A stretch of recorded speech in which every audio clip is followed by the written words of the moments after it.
Good morning and welcome to the introduction session for Lalita Sahasranama. So I am Lakshmi Padmanabhan.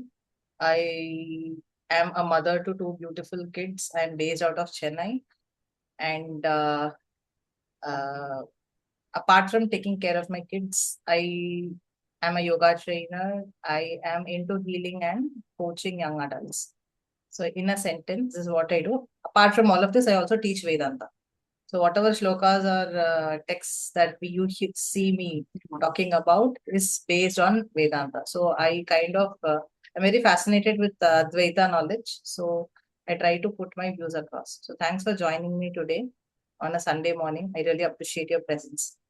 Okay. So we are here to learn Lalita Sahasranama word by word, chanting and understand it and to understand its meaning. Yes.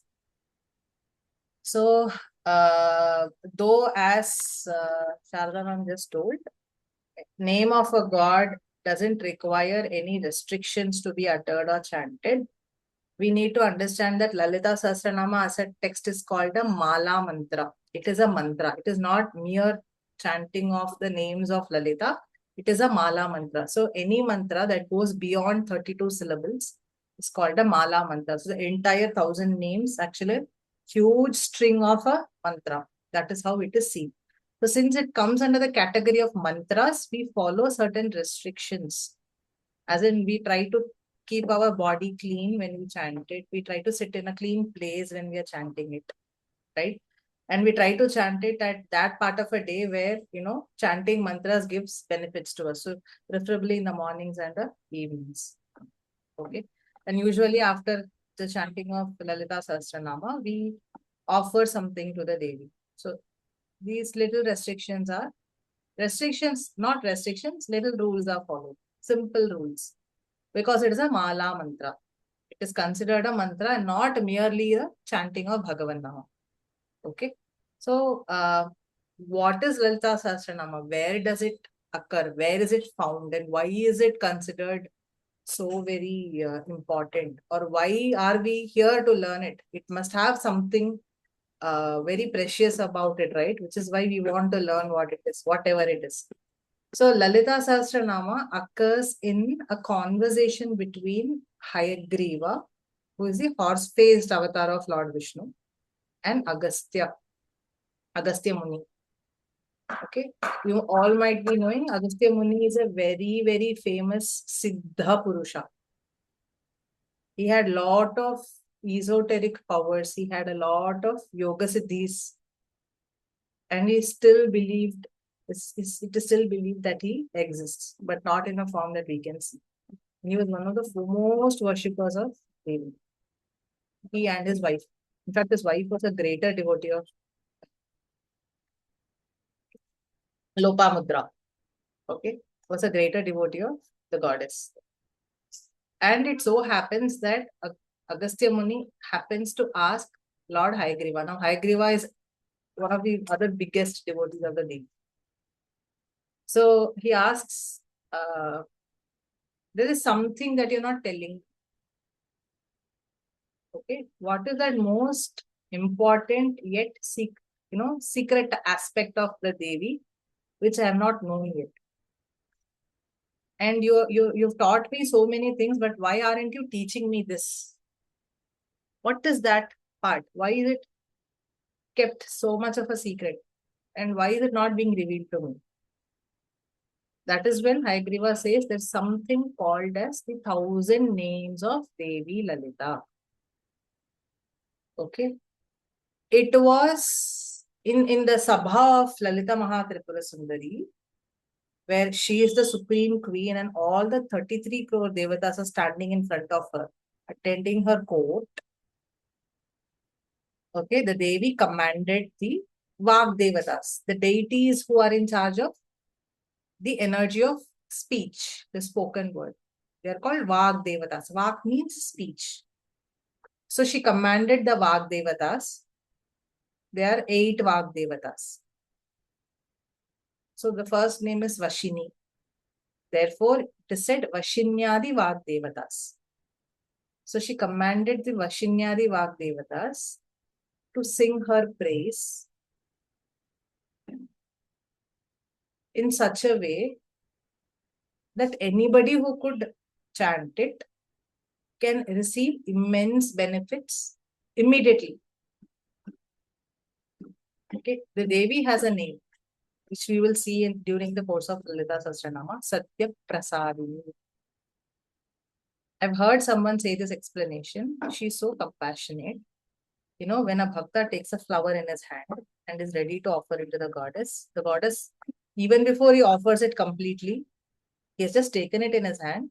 The Devi thinks, okay, my bhakta is so devoted to me. He loves me so much. He is so beautifully offering me this flower. So whether he does it or not, I'm ready to give him what he wants. And she gives it immediately, even before he has finished offering that flower. That is her compassion. So she's called Satya Prasadini. So she commanded the Vashinyadi Vagdevatas to compose something which, when people chant, can give immediate benefits, immediate anugraha. Her grace is given immediately. So the Vashinyadi Vagdevatas have said to have sung the 1,000 names of Devi Lalita, listening to which all the Devatas in Lalita Mahatripura Sundari's court are stunned, because they never expected something of this sort to turn up. There was so much depth, so much meaning, and all of this is a mantra. So it's like everything packed into one compilation, right? They were all stunned to see such a thing coming out of the mouths of those Vagdevatas. And the Devi was so pleased with whatever came out, right? And therefore it is said that if you want to seek Devi's grace, if you're seeking Devi's grace and you want to have it immediately, Lalita Sahasranama is a text. In 25 minutes, you can chant the 1,000 names. If you are fluent with it, you will just take 25 minutes and you will yourself feel the difference. You know, at the beginning of the chant, at the end of the chant. That is the power of Lalita Sahasranama. So I've seen a lot of people, do a parayana, a chanting, whenever there is a problem in the house, and they overcome it. Financial strain, बच्चों की शादी नहीं हो रही है, right? Some problem has come, some opportunity is being blocked, no matter what. Okay, and in some households, at least in the south of India, I've seen that it's a daily practice to chant Lalita Sahasranama in the morning and the evenings. Sometimes it's chanted especially on the full moon days, the new moon days.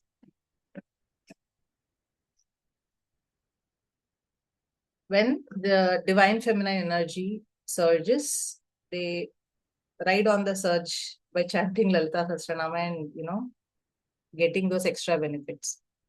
So what doesn't happen with chanting Lalita Sahasranama, probably that list is shorter or, nil. What cannot happen with chanting Lalita Sahasranama is how we need to look at it. It is that Mahamantra that can give you all that you want in this life, in the current journey, the current lifetime, as well as prepare you for the next. The next doesn't mean that you want another lifetime. It means to give you even mukti after this lifetime. Lalita Sahasranama has the power to do that.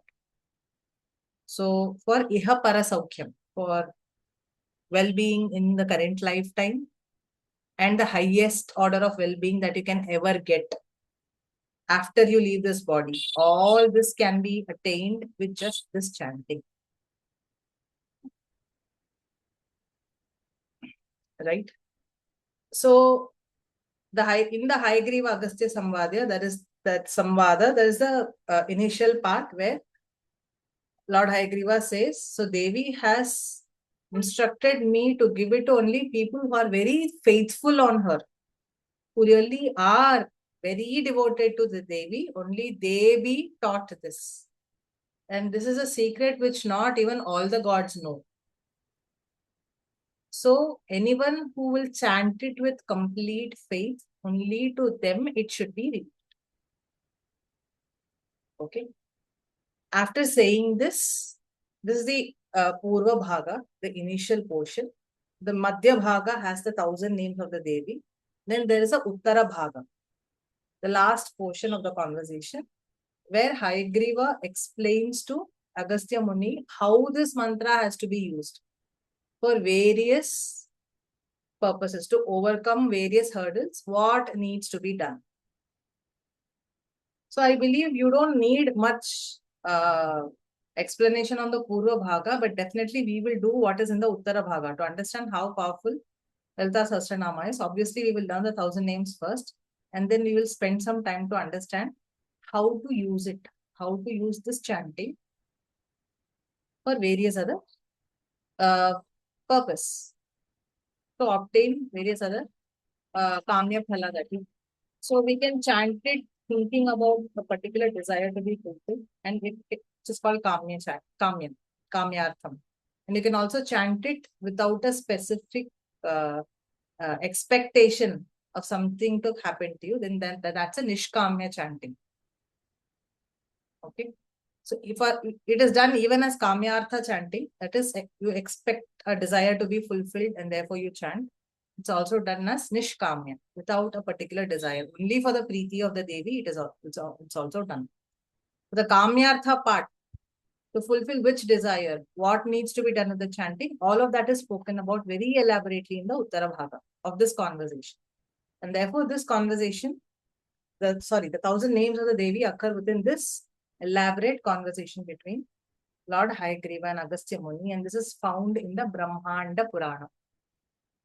This is found in the Brahmanda Purana. So as I said, for us, Vedanta is the ultimate proof. Other than that, whatever is said in the Itihasa and the Puranas, that is what we take as, whatever is narrated there, we take as the ultimate truth. In the Brahmanda Purana, there is an entire section on this particular conversation. From that is where Lalita Sahasranama is taken. Any questions? Have I been clear enough? Is my narrating style okay? Because I know I've been giving out a lot of things.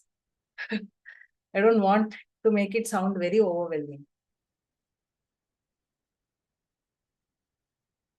Right?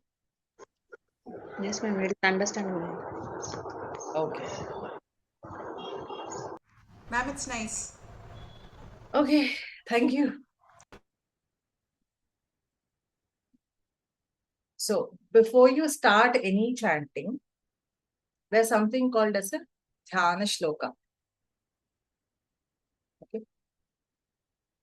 Her chanting के पहले ध्यान श्लोक कहा जाता है. So this particular dhyana shloka is on Devi Lalita. Okay. But you need to first understand who she is. I've been telling she is the goddess, she's the supreme goddess. So there is one story that I want to talk about today. We will start with the dhyana shlokas in the regular sessions, which will start from the next week. That is Saturday, next weekend, sorry, at 6:30 p.m. So that is when, in that, with the very first class, we will talk about you will learn the dhyana shlokas. But to understand who the supreme goddess is, there's a story from the Brahmanda Purana again. Okay. So this is called Lalita Avirbhava. Since I said this class will be in Hindi and English, okay, what the most important points, I'd like to cover it in both languages. But if you feel you're not able to understand or some part of my narration is vague, I would like you to let me know about that. Okay, the idea is I want you to completely absorb the bhava that is Lalita. So that's the purpose behind this class. Okay. Who she is, to be able to understand and grasp her with little much of the intellect that we have. That is, I want you to understand it. So any portion that is not understood or that you think is very vague, I would like you to throw questions or ask for more clarity. Yeah. So the story starts from Sati burning herself up. I hope all of you know the story. Devi Sati burning herself up. How many of you know the story?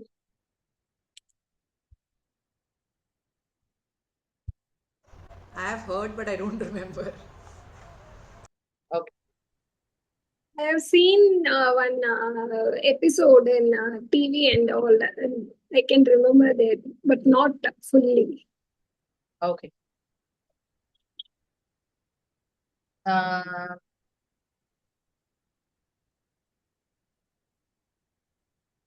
At the beginning of the Srishti. Srishti is the act of creation which Brahma does. Okay. He created men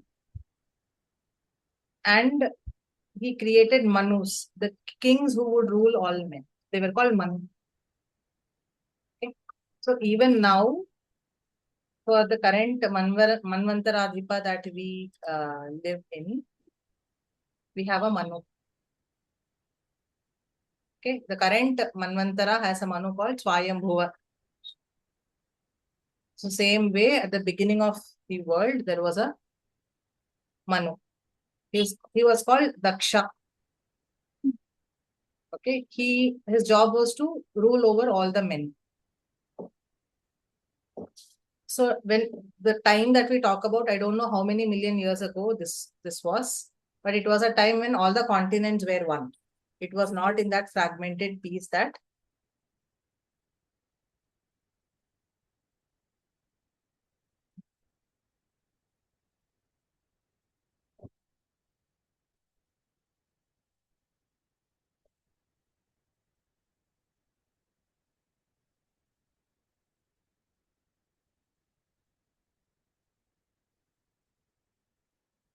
yeah. Am I audible?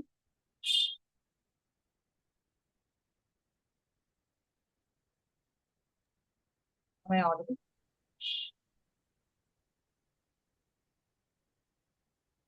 Now it's okay. Am I, Yeah, ma'am. It got stuck that time. no, I had a power failure. So that 1 second time that the generator takes to turn on, that's the problem. Yeah. So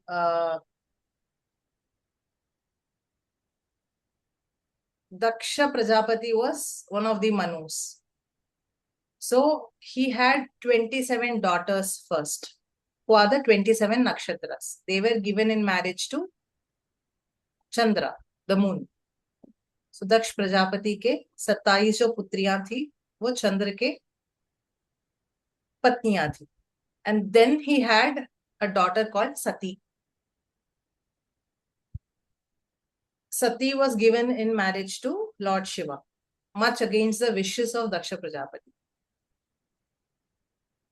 Okay, Sati was a direct embodiment of the Supreme Goddess and she chose to marry Lord Shiva. And after this wedding got over, in due course of time, Daksha Prajapati arranged for a yajna, a mass yajna to, establish his supremacy as the Manu. And he invited all the devatas to this yajna except Shiva. Okay. Because he believed Shiva was not qualified enough to be called a devata.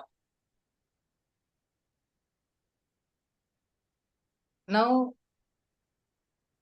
I know there are Vaishnava philosophies where it is spoken that Mahavishnu is the supreme god, and there are Shaiva philosophies where it is told Lord Shiva is the supreme god. The truth is, Hari and Shiva are the same. They are the supreme Parabrahman, but it's only perspectives that change. It is what all the Puranas say. Bhagavatam also says so. In fact, Bhagavata talks so deeply about Lord Krishna, but it is in the same Bhagavata that the story occurs. The middle of the Bhagavata, in fact. The very middle of the Bhagavata, the story comes. That Daksha had arranged for a yajna, but he didn't invite the supreme god and he invited every other deity. So Sati came to know about this. Okay. She was annoyed, but she was also very excited that, at her father's place, something very grand is happening. So she wanted to go and see that. Shiva forbade her from going. He said, don't go there. He has not invited us and it is wrong for you to be there. He said, why should I need permission to go to my own father's place, my own mother's place? I don't need any permission. And I want to go and ask my father specifically why you were not invited. Shiva repeatedly forbade her from going, but she didn't listen. She went away. When she went there, she asked her father directly, why didn't you invite the supreme god? You are giving Havir Bhaga. Havir Bhaga is offerings are given in the fire for each deity. You are giving Havir Bhaga for everyone, but there is no Havir Bhaga given to Shiva. So don't you think this is wrong? At this point in time, Daksha insults Lord Shiva. It was not mere insult, it was extreme insult. Sati was so frustrated, she was so sad. She said to her father, I don't need the body that you have given to me. This body I got only because of you. I don't need this body. So she sits in yoga and in her own yoga agni she burns. The moment Shiva receives this news that Sati has burnt herself, he sends his Pramatha Ganas. So they destroy Daksha's yajna. All the gods who are present there receive some form of punishment. Like Lord Surya has his teeth broken, which is why even till day, at least in Tamil Nadu, Lord Surya is offered only tender coconut. Okay. Brahma and Vishnu run away. It is said. Indra becomes a crow to escape Shiva's wrath. But the crow loses one eye, right? Right? To this day, we say the crow has only one-dimensional vision. It's because Lord Shiva broke its eye. So similarly, everybody who participated in that yajna received some form of punishment. And Daksha's head is cut. Then finally, all the gods go to Shiva and say, do something about this. Daksha is the Prajapati. He has to nourish and rule over men. And therefore, he installs a goat's head on Daksha's body. The yajna is destroyed. And Shiva is very disturbed that Sati is now burnt. He takes that burning body. He dances. Lord Vishnu realizes that till that burning body is going to be in his hands, he is not going to calm down. So he loosens his Sudarshana Chakra and that cuts Sati's body into 51 parts. The 51 parts, wherever they fell, are currently called Shakti Pithas. They are found in 51 places in the Indian subcontinent. So it's not only in India.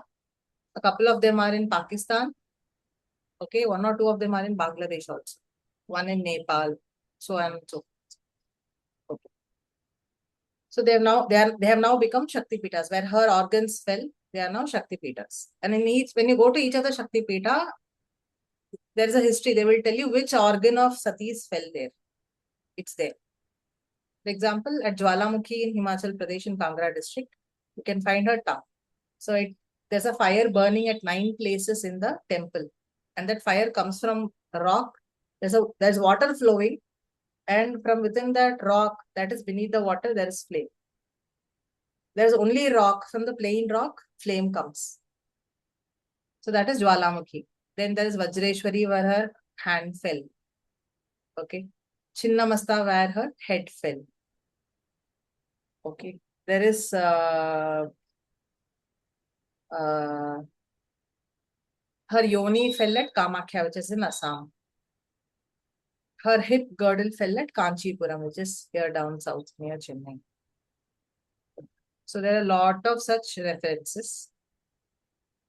So why am I talking about these references? Because we need not think that this was, some tale, some myth. At that point in time, where the existence of the Devatas coincided with the men, these things are said to have happened. Okay. So after this episode, Shiva went into deep yoga. He was so deep in yoga that he did not realize what was happening around him.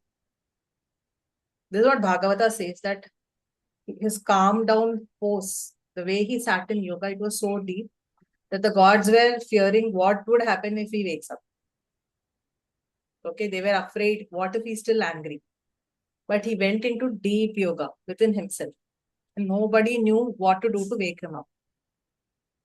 At this point in time, there was an asura called Tarakasura. He performed severe penances and he pleased Brahma and got a boon that only a child of Shiva and his wife can kill him. He asked that boon with that confidence that Shiva is deep in yoga, Sati is burnt, and Shiva is always a one man woman. There's no going to be any other Sati now. So which makes him marrying and having a child impossible. So with this thinking, Tarakasura says, a child born of Shiva and his wife will be my killer. And Brahma says, Tatahastu. Now, where to bring Sati from, how to make Shiva come out of this penance, no one knew. Okay. So there are two parallel stories that's going to be beginning from this point.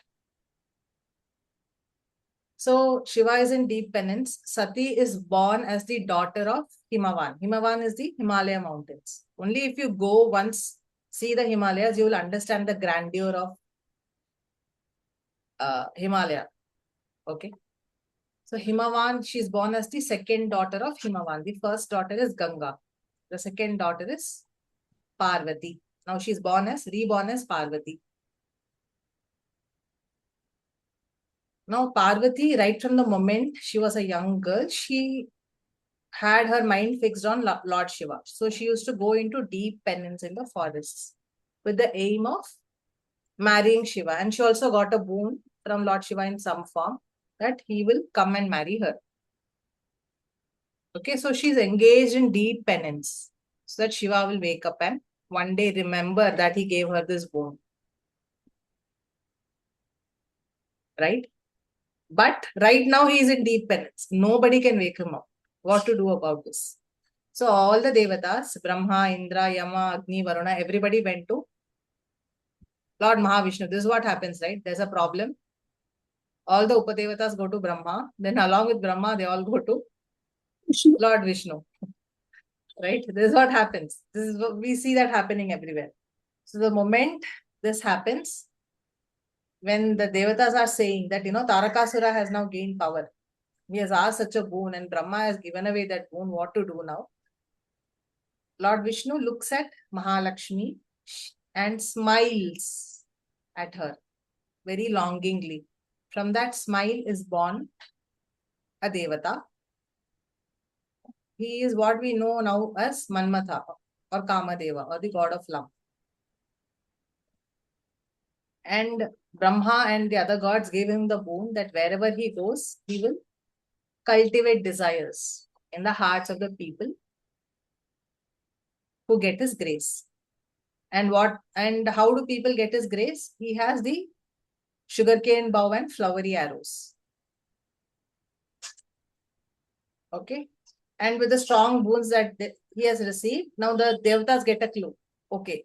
Lord Vishnu has created Manmatha so that we could use him for Lord Shiva. They need Shiva to have some desire, right? Only then he will have the desire to marry Parvati. So they used this as a clue. They took Manmatha aside and told, hey dude, look, we need a help from you.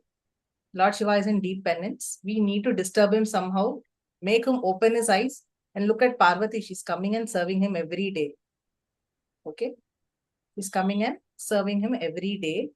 We need him to open his eyes and see her so that his desire for Parvati is stirred up. Only then he will marry her. Only then they will have a child. Only then Tarakasura can be killed. Because Tarakasura's war was very different. He did not come directly attack them with army. Tarakasura and his Asura, the army of Asuras, they mixed up with air and they went into the bodies of the Devatas and dried up all their power. This was their strategy. We're talking about bio war now, right? This was the earliest bio war. Okay. So the Devatas were starting to lose their energy, their power. So Manmatha agreed. But he said, I'm very afraid of Shiva. Everyone knows he might get very angry. So I will hide behind a tree and I will shoot my arrows at him. Okay. So Manmatha hides behind a tree, and just when Parvati has come in for her daily worship, he shoots a flowery arrow on Shiva. Now Shiva is momentarily disturbed. Okay. In a fraction of a second, he sees Parvati, but that's only like less than 1 millisecond. He is full of fury now. Now, who broke my tapasya? Who has the nerve to become an impediment for the tapasya? Now, when this anger surges, his third eye opens. Third eye is Agni, right? His third eye is Agni. Third eye opened, and he asked, right, who dared to stop my tapasya? So the fire from the third eye went and burnt totally Manmatha, who was standing behind a tree. Now Manmatha is reduced to ashes now. But that momentary glance that he had on Parvati, because Manmatha's arrow was shot on him, worked. But at what cost? Right? Manmatha was wiped out now. So from here, the story parallels. So one is the form of Parvati and Shiva. Okay. Now, Shiva has looked at Parvati. The desire in him has stirred. Therefore, the Parvati and Shiva's marriage will be celebrated shortly. And from their union, Lord Subramanya will be born. Now, that's a parallel story. But what happens is, Manmatha was burnt to ashes. Among the Shiva Ganas, there was one Gana called Chitravarma. There are a lot of people who saw this, right?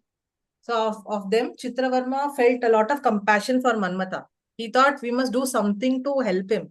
Manmatha was burnt mercilessly without even knowing what has happened. So we must do something to revive him. And what he does is he collects Manmatha's ashes. He creates a figure out of it. And takes that figure and puts it in front of Lord Shiva. The moment Shiva's glance falls on that figure, right, it came to life.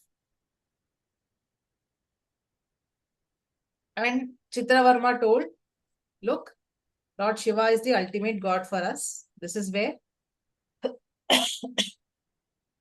he is the one who protects us, nourishes us. And this is where we go to when we all will be destroyed one day.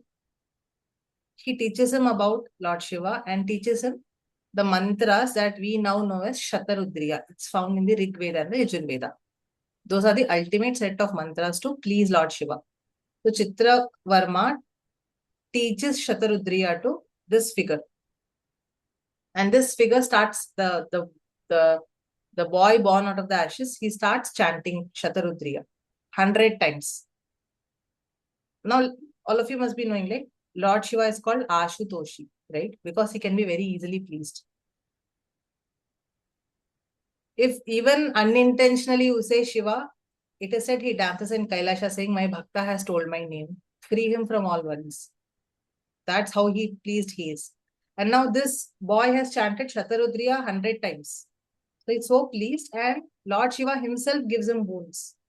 What is the boons that he gives to this boy?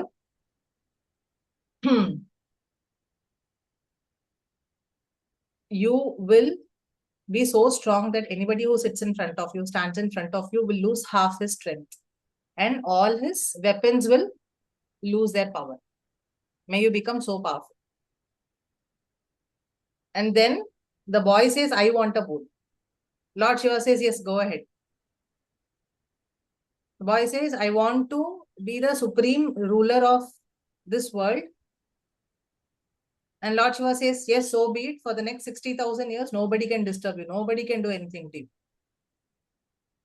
Now, listening to this, Brahma said, Bhanda, Bhanda. Bhanda is an expression of disbelief, pleasant surprise.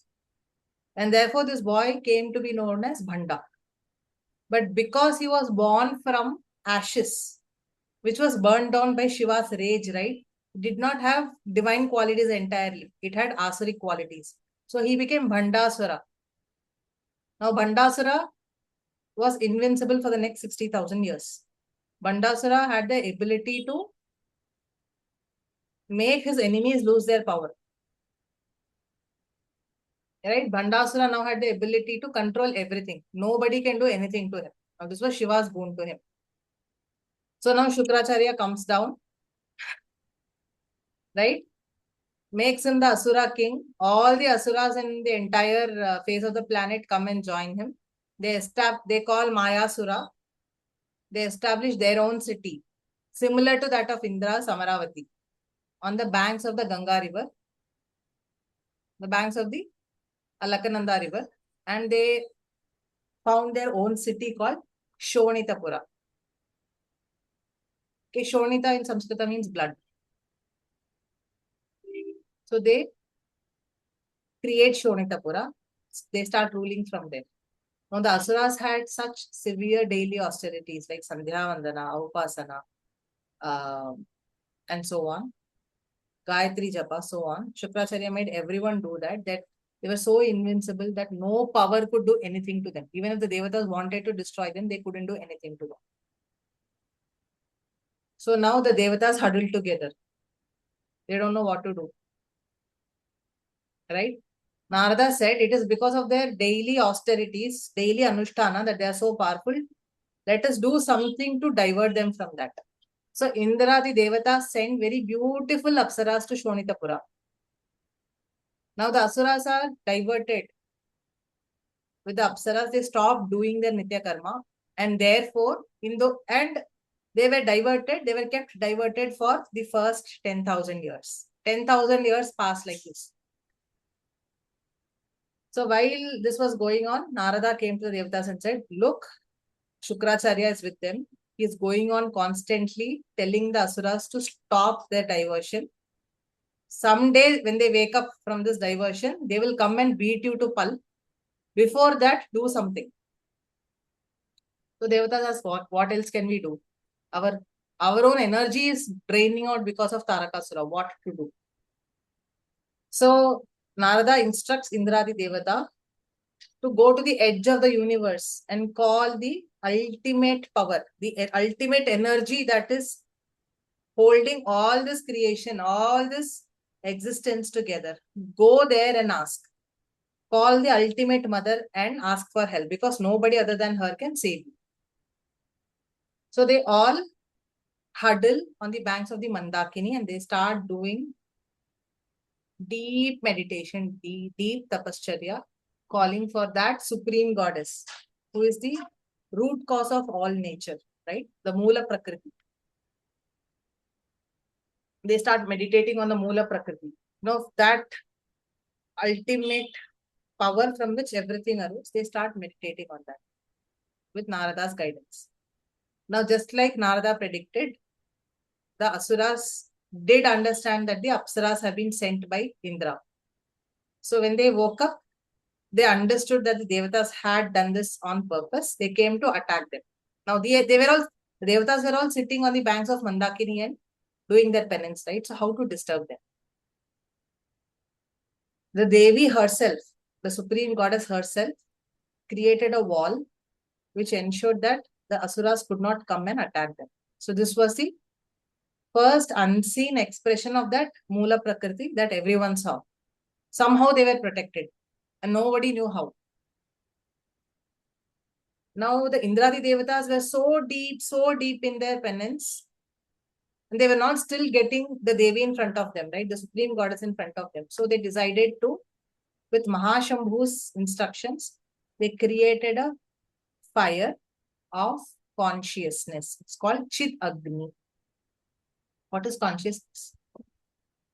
Right now you're listening to something. You're becoming aware of something, right? That point of awareness. That's called consciousness. Okay.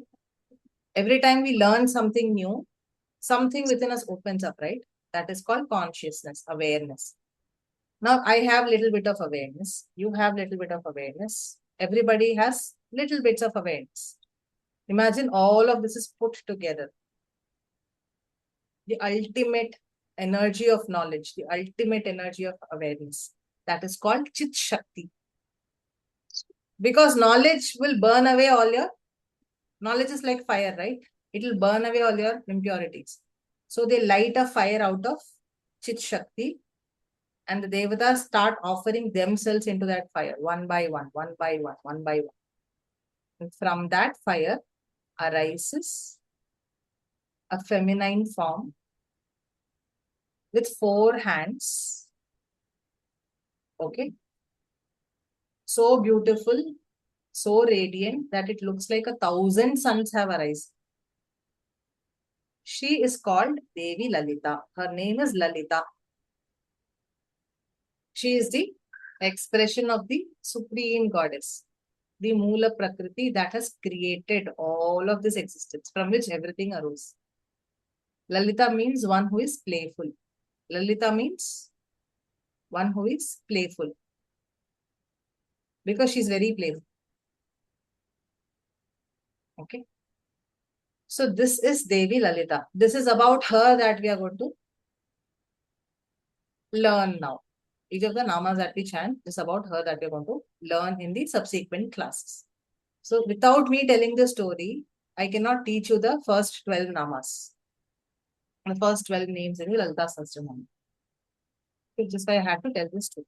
So for the next class, we will start with the Dhyana Shloka. There are 4 Dhyana Shlokas, which we will chant at the beginning of every class. So next class, I think we'll spend around 45 minutes on that, and then we will start with the first few namas. So now the story has been told. It will be easy for you to understand when I explain each of the names. Okay. I know I have been talking for a long time now, but were you able to follow the story? Yeah. Yeah, follow. Okay. Okay. Yes, Swami.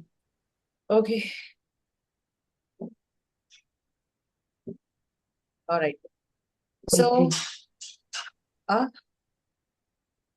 Thank you so much, Ram Ram. so this is where I would like to finish up today's introduction session for us to understand the Avirbhava of Lalita herself.